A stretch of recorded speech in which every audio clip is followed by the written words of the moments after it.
Hi and welcome back to my booktube channel. My name is Sam and today we are on episode 2 of Trilogy Talk, which is, if you don't know, the series where I read all the unread trilogies on my shelves because, I don't know, I have a lot of unread trilogies and this is the perfect way to get through them with you guys. So today we are moving on to kind of a sci-fi series. I say series, it's trilogy. We're moving on to a sci-fi trilogy. It was very popular back in the day, back in the golden days of booktube.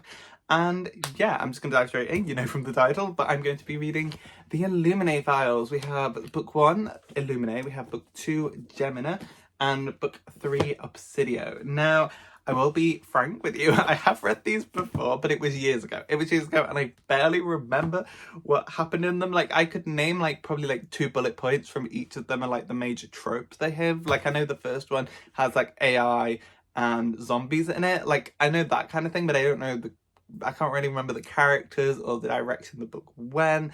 I mean, it's in space. There's a 3rd bullet point. But yeah, we're going to be reading these 3 again in this video and sharing my thoughts on them. So if you want to hear them, stick around, leave a like if you want to. Leave a like if you enjoy. Subscribe if you want to see more from me or the further episodes of Trilogy Talk as we get through all that. But yeah, let's dive straight into these ones. We're starting with Illuminae.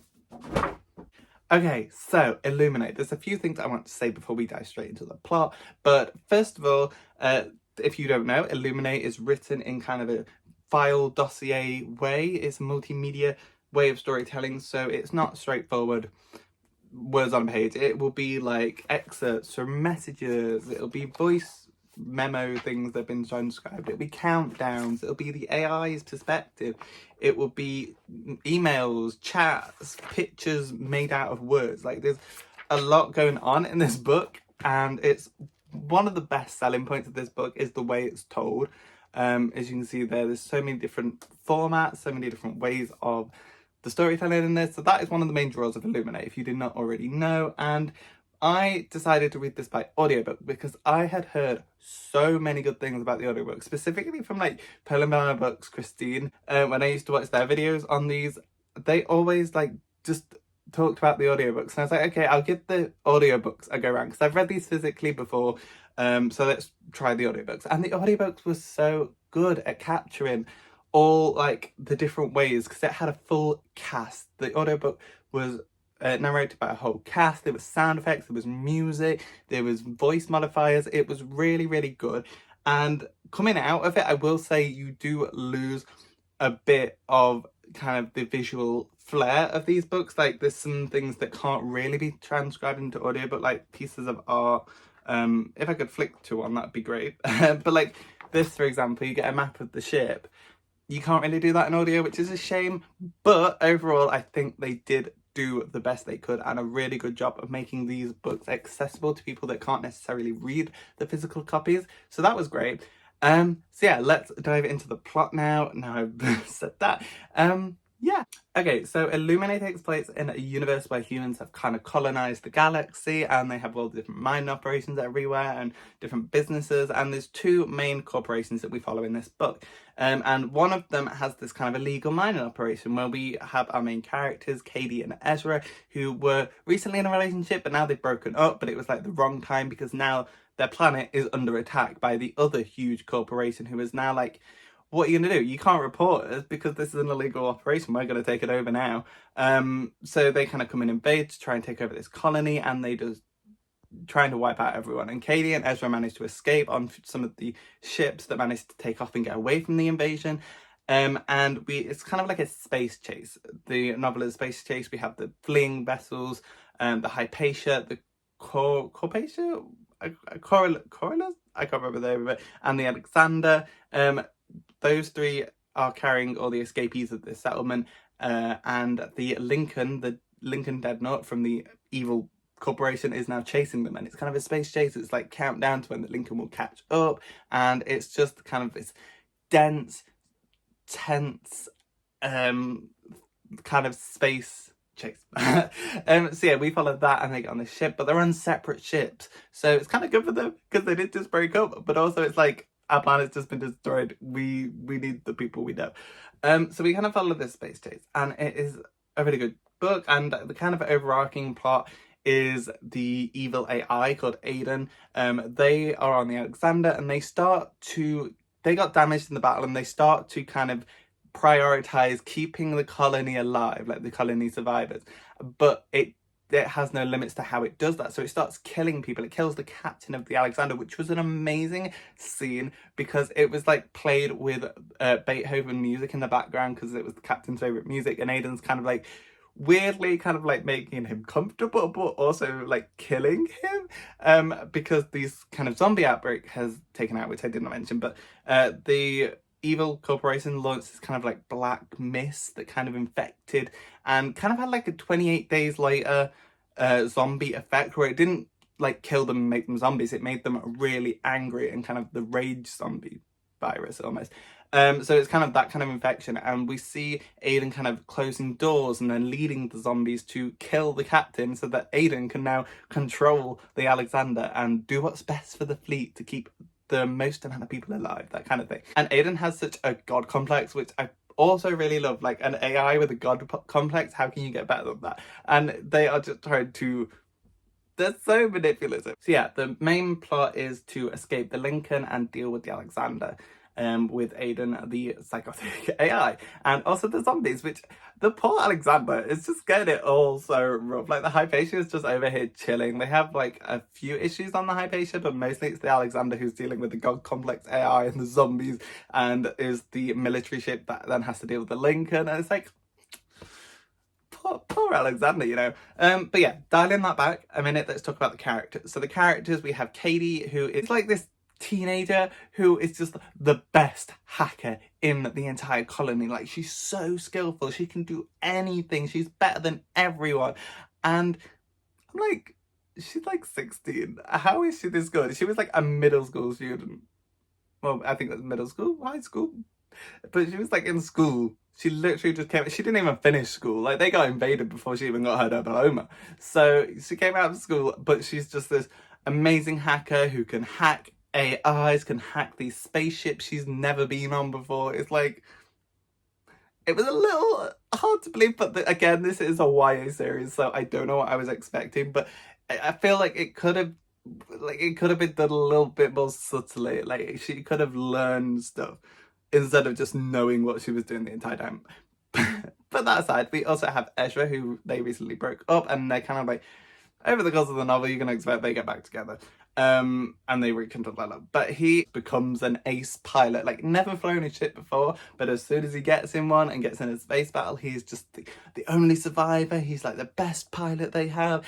And eventually at the end of the series, we see him, well, I won't spoil anything. But yeah, it's just kind of, he becomes this ace pilot, and it's like, really all, like, we see the Alexander is a military ship. How are these trained pilots worse than a teenage boy whose planet just got invaded and he didn't even finish school? Like, again, YA novel, I don't know what I was expecting, but the characters were a little unbelievable in this book, and that does get better throughout the series, but throughout the trilogy. Why do I keep saying series? But that gets a little bit better throughout the trilogy, but like here it was just unbearably like, how are they doing this? How are they doing this? So let's talk about Aiden next. So Aiden is the complex AI who I absolutely adored. They were my favourite character. I loved how chaotic they were. They were doing the most. And I loved their perspective because it was like so interesting to see how they were justifying what they were doing. And basically throughout the novel, they are trying to get control of this mini fleet, these 3 ships. And it actually ends up blowing up one of the smaller ships, the research ship, the Corpatia, because that's where the zombies were. And obviously Aiden was trying to protect people that they could. So they ordered to fire on this ship. And everyone was like, why did we just blow up this ship? What is going on? And Aiden's like, I got you. But yeah, I really loved Aiden. They were so cool. Like, I know they were like the main villain mainly of this, but I just really found it so interesting to get that aspect, especially from sci-fi. Like, this is what sci-fi does right, is evil AI, space, drama. It was great. But yeah, like I mentioned, the part where they killed the captain was really good. I really liked kind of the big reveal is Aiden had been talking to Katie and trying to get her to come over to the Alexander because she's like the best hacker and they needed her. And when she gets over, because she was coming for Ezra, because we had kind of seen Ezra like talking to her, telling her he loved her, and she was coming to rescue Ezra because he was stuck on the Alexander whilst all the Phobos zombies were around. And we find out that it was Aiden pretending to be Ezra the entire time, and I was so shocked. Like, why did I not remember that? But Aiden was like, Ezra was me. And it was like, what? Why are you doing this, Aiden? But yeah, Aiden then makes her help him in order for her to live, and she's like, I'll help you, but you're gonna help me get everyone else off the Alexander. Now you tricked me from Ezra, and we just think Ezra is dead, but he comes back at the end, so it's fine. I don't know what he was doing the entire time. I can't remember, but there was that. So she goes to kind of the server room, and we get this really tense like spacewalk, and then we get to the thing, and then her old mentor guy who was just kind of there for a bit. He's kind of like destroying the servers, and at the start it kind of seems like he's still normal, but then we find out he's infected, and he comes at her with an axe. He's like, we're the only ones that can stop Aiden, so I need to get rid of you as well because you might be able to fix Aiden. And it's like I really like that part as well. But yeah, she deals with that, and they destroy the Lincoln with the nukes. They get rid of obviously the zombies because they sacrificed the Alexander to get rid of the Lincoln, and then they get off an escape pod. We have a little seed of Aiden survives. Thank goodness they're in the rest of the series. But then we have a little seed of Aiden that we take with us. So yeah, that was brilliant. And that's how it ends. They get on the escape pod, they rescue Katie and Aiden, and we are off to Heimdall Station to kind of like wormhole to the core of the universe to kind of snitch on this kind of invasion. A bit more summing up of thoughts. The zombies were really cool in this. I really liked the kind of rage virus version rather than the slow walking ones. I preferred them just being this angry, and we got some really dark scenes, especially from a while. Like, there's a part where we see like a father has killed his like young children, and there's like parts where a whole hangar base full of people get flushed away, and it's like really dark descriptions sometimes compared to like the pink haired main antagonist, the main character, pink haired girl. It's like, woo, and then we get, he killed his children, and it's like, okay, you go. So that was really cool. What else did I like? I really liked Aiden. They were cool. So this book ends on kind of like this future setting almost. We find out why it was written in this way, and it's because it's like a dossier of evidence, because this Illuminae group is going to take the corporation that invaded to court and is going to hold them accountable. And we can find out that Katie, because she survived, her and Ezra are the leaders of the Illuminae group, but there's kind of a hint that there's more to the group than just them. And we also find out that Ezra's mum is in charge of the company that invaded, and yeah, a little bit of drama ready for the next one. But they are now heading to this Heimdall station so they can teleport to the court and snitch, and I'm assuming they make it because they are making the evidence. But okay, but yeah, overall recap, we get God Complex AI, we get space chase, we get zombies. Like, this book is so jam-packed, and I definitely recommend it. We're going to jump into the second book, Gemini, now. So if you don't want spoilers for this one, click off now. But if you are, carry on watching. Okay, moving on to the second book in the trilogy, which is Gemini. Now, this book kind of follows on from the previous book, but with a whole new cast of characters and a new setting. So we saw in the previous book that they were heading to the Heimdall station so they could walk to the core. On this book, we are at the Heimdall station, and we see that not everything is going great there either, because the evil corporation has thought ahead. They have overthought everything, and they have sent this mercenary group to kind of take over the station and make sure the Hypatia and the survivors from the previous book don't make it back, and they are going to take out this Heimdall station to trap them. Because it's space and everything takes so long, if they take out this station, they won't survive the trip to the core without it. So that is the main thing. They send these mercenaries, and we have a whole new cast of characters. We do get some familiar names thrown around. We see that Katie's dad is here, and he's like one of the main characters later on, but the main characters to begin with are Hannah Donnelly, who is so much better than Katie in terms of development, because we see that Hannah Donnelly is kind of this really amazing fighter. She knows how to defend herself. She's read The Art of War. She knows all these strategies, and it's actually explained. Unlike Katie, where she's just this amazing hacker straight out of school, with no explanation. We get Hannah, who we learn that her father is kind of the defense guy on the Heimdall. He's like a chief of defense. And he taught her all this as she grew up, learning how to defend herself and to fight and to strategize from her father, which not only strengthened their bond throughout the novel when we learn that he dies. That's really sad. He like tries to stand up and claim responsibility from the mercenaries, and they just shoot him, which is really sad. But it's like to explain, and I was like, thank you. They've learned from the previous book. I like this better already. And then we also have our other main character, who is Nick Malakoff, who is the son of a crime lord, and he is in this part that is operating out of the Heimdall. They're not supposed to be there, they're illegally there, but they kind of do all the different jobs, from smuggling things on board, smuggling things off board, doing drug deals. Like, they are there to do it all. And he has a cousin called Ella Malakoff, who is younger, she's 15, and she is an amazing hacker, but like, it's kind of explained, like it's kind of explained, so it's slightly better than Katie, but again, it was like, she's 15 and she can do all this stuff, all this hacking. It's like, okay, YA, remember Sam, it's a YA novel. And not that YA is bad, I'm just saying things are easier to explain than YA. There are main characters. We have Hannah Donnelly, Nick Malakoff, and Ella Malakoff, who are cousins. And Nick is kind of like flirtatious with Hannah, but Hannah's not interested. She has a boyfriend called Sam, who is a terrible person. We learn later on, like, he's the reason all this is happening, spoiler alert, even though this is talking about the plot. But yeah, she ends up with Nick, so that's that. So in this book, we see these mercenaries are snuck on by Nick unknowingly, and they take over the Heimdall station and have everyone locked down. They are trying to mess with the kind of wormhole in the middle of the station to try and turn it off and stop it from working, also not dying, because wormholes are dangerous. And they are doing that, but we see that they don't have Hannah in custody, because she kind of hides away from them, and Nick as well, and Ella's obviously hidden away in a room hacking away, and like spacing them. And we see the whittling down of the mercenary group, which I really enjoy. We have throughout the novel, there'll be like, there's like a whole cast of characters from this mercenary group, and we see them get whittled down bit by bit, which I really enjoyed, that detail of like actually being able to see how many we were left facing and stuff throughout the novel. I really enjoyed that. But we kind of see these mercenaries get whittled down by Hannah, Nick, and Ella, who are kind of trying to put together what is happening, why are they here, why are they trying to deal with destroy the Heimdall, like what is going on. And obviously they eventually find out about Hypatia coming. So yeah, that's kind of the main crux. And we see Hannah going around the ship doing different things, taking out different people, facing different enemies, and it was really fun. I really enjoyed that aspect. So I've already mentioned the mercenaries here, and I've mentioned the wormhole antics, but of course, this couldn't be an Illuminae Files book without too much going on. So there's also these space alien monster creatures that were like, Nick and his family were trying to make drugs, I think, with the cows. They'd like implanted stuff into the cows to then turn into drugs, I guess.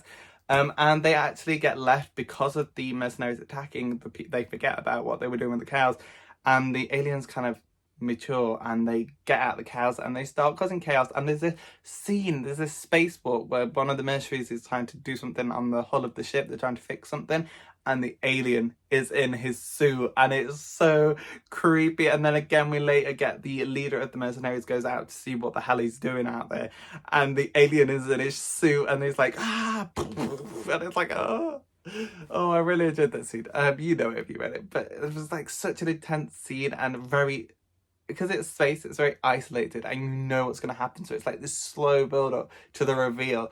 And on one hand, you want him to die, obviously, because he's the leader of the bad guys. But then also there's a part of you that's like, oh no, don't die. But then you're like, why don't I want him to die? Yes, die. So towards the end of the book, we see that they're trying to run away from one of the side hand of the mercenaries. She is chasing Hannah and Nick up the stairs, and it's so intense, and they get to kind of this train station. But just as they are about to get on the train, Hannah drops this diary that she has, and it's like the last thing she has of her father, and Nick goes down to pick it up to save it for her, which is like, no, you're being chased by mercenaries, stop wasting your time.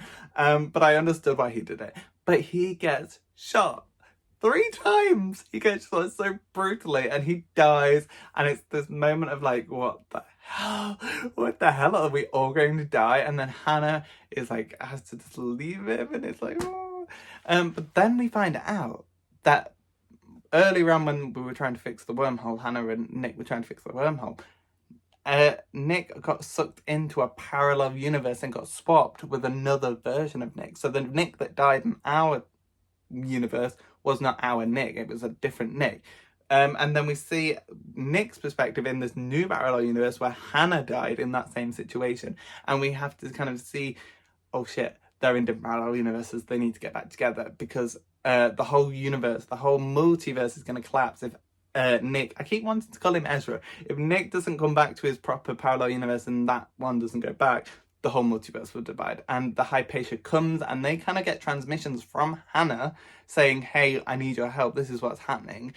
But they also get the transmissions from Ezra in the other universe and they kind of collide. And the Hypatia is like, who do we believe? Like, you're both telling us the same thing, but you're saying the other one is dead. And it's like this whole kind of parallel universe, multiple world thing, and it's so well done. I really loved it, and we kind of see both of them trying to get themselves back to the right universe. And this is the characters in this book, I will say, just keep dying. There's so many times that the characters have a fake out death, or a real death technically, and they just keep dying, and it's like, why do I keep falling for this? Why do I keep actually thinking they've been dead? Because Ella dies about like 5 times. There's a part where one of the aliens is in the vent above her room and jumps down on her, and it's assumed that she died.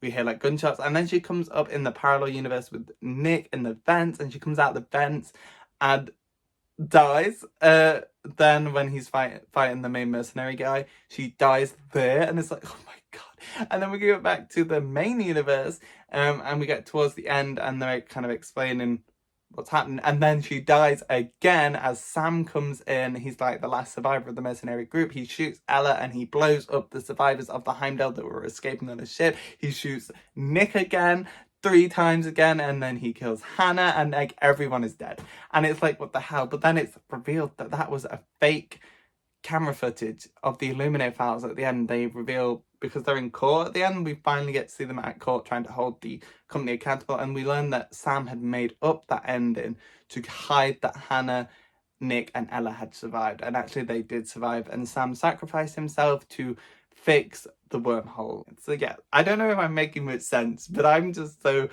I love this trilogy so much. Like, it's so good. Like, it's not the best, but so much happens and it's so fun. Okay, so I messed up because I keep calling him Sam, and it's not because I'm called Sam, it's because I'm reading a different book that has a evil guy called Sam, and his name is actually Jackson. So the guy that I've been saying Sam was called Jackson. Sam is from a different book that I was going to do a video on. But yeah, we see that Jackson faked these records of everyone dying to kind of hide that they were actually alive, ready for like the big reveal in the court. And it's like, oh wow.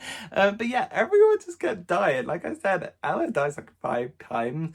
Nick dies like 3 times. Hannah dies like twice. Like, everyone is dying constantly, and I just kept falling for it. Obviously there's the court shenanigans at the end where we actually see that Hannah and Nick are now a part of the Illuminae group, and there's 2 more members, and we get left on this thing of like, they now have the Heimdall station, but they can't jump straight to the core yet, can they? So it's like, where are they going to go from here? Like, what's going to happen? And it's a little cliffhanger. Yeah, overall, I really did enjoy this sequel. It was a really good follow-up. I liked that we would kind of, we jumped to a different set of characters, and that we saw more of what was happening with the situation. I did like that Katie showed up again with the Hypatia, and they had the whole thing where it was like, who's the real one, and this whole parallel universe thing. Which was really well explained as well. Like, I thought that was really well, because with parallel worlds it can be hard to kind of explain how it works and like what makes what happen in what world. But I think they did a really good job in this book explaining the rule. But yeah, I really enjoyed Gemini and Illuminae. So now we are moving on. I still left them over here.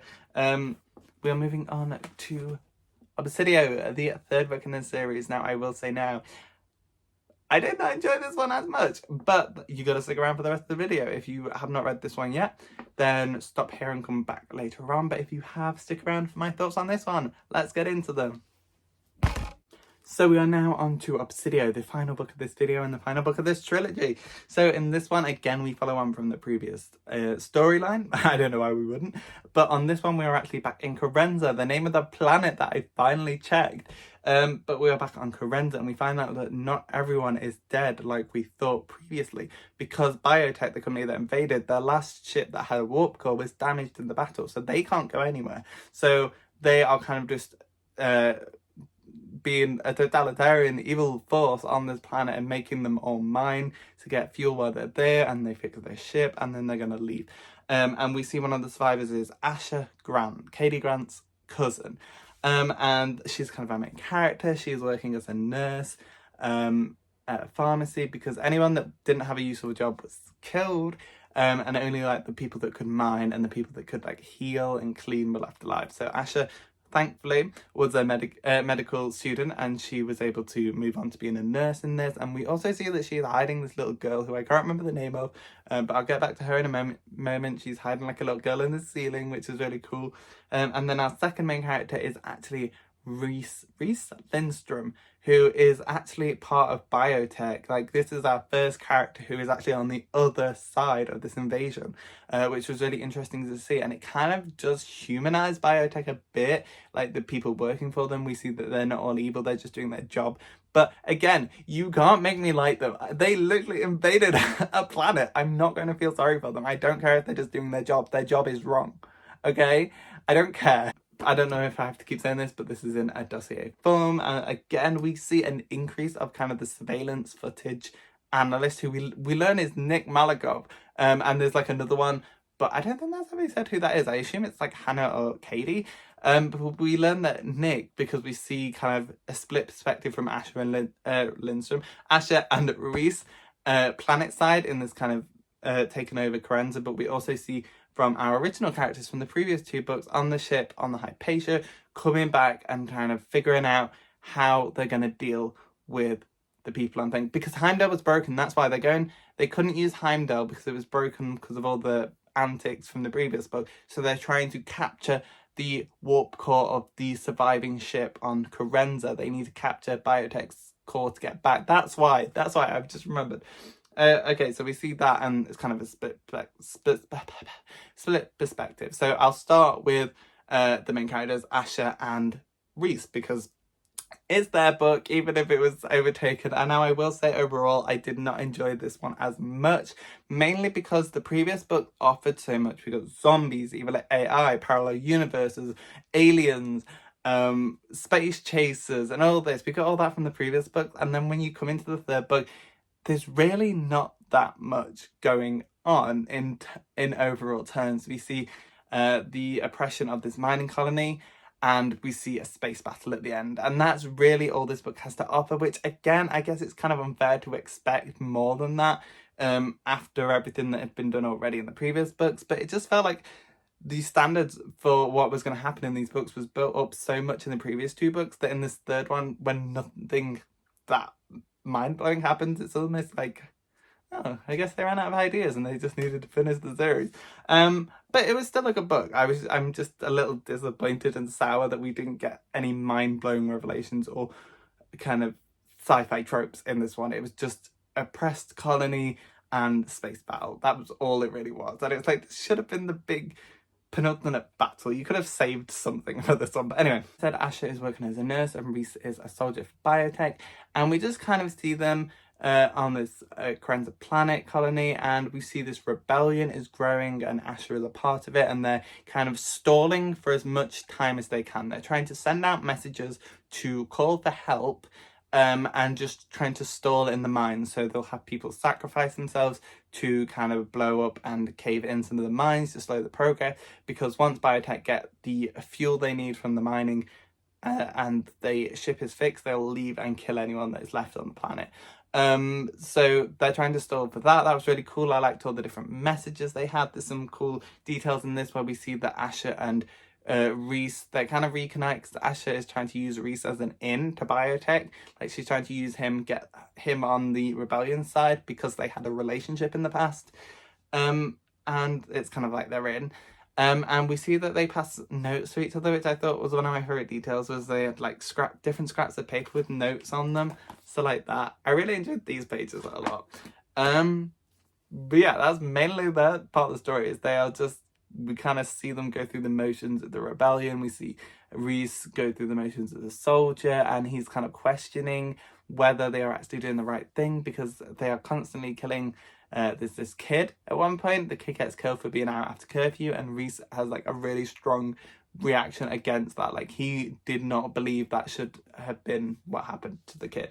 And we see all these kind of turning points to him becoming on our side. That is Reese's arc, is becoming aware of what's happening, and Ash's is this rebellion. Now, once the battle kicks off, I'll come back to how, I'll jump back in a moment, but when the battle is happening, we see them on the planet side, and they are just trying to get out of the way of all these firing squads of Ezra and that, and they're just trying to get out of the way. And we found out that the kid that Ash was looking after is missing. Like, she's ran off, she's done a runner, and they're trying to find her. And there's this moment where they're in this like school playfield, and there's an army on one side, the kid's in the middle, and they're on the other side, and the kid gets shot. And I was heartbroken. Like, I did not remember this at all, and I was like, oh my god, we followed this little girl all this way, and she gets shot in the middle of a field because the soldier didn't know what's happening, and he just shot her without even thinking about it. My heart was in pieces. I was so sad. But thankfully, later on at the end of the book, we find out that she survived. Thank goodness. But she was implied to be dead for a long time, and I was like, oh my god, I hate this. So that was like a standout moment. So that was kind of the story of Asher and Reese, the main characters of this book. They didn't have as much as the previous two duos had in the previous books.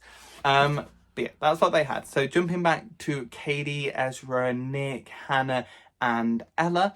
They are on the Hypatia heading to Corenza, and they are kind of forming a plan to seize this warp core ship so that they can get back. And once they figure out, obviously, that the survivors on Corenza, they are also going to save them as well.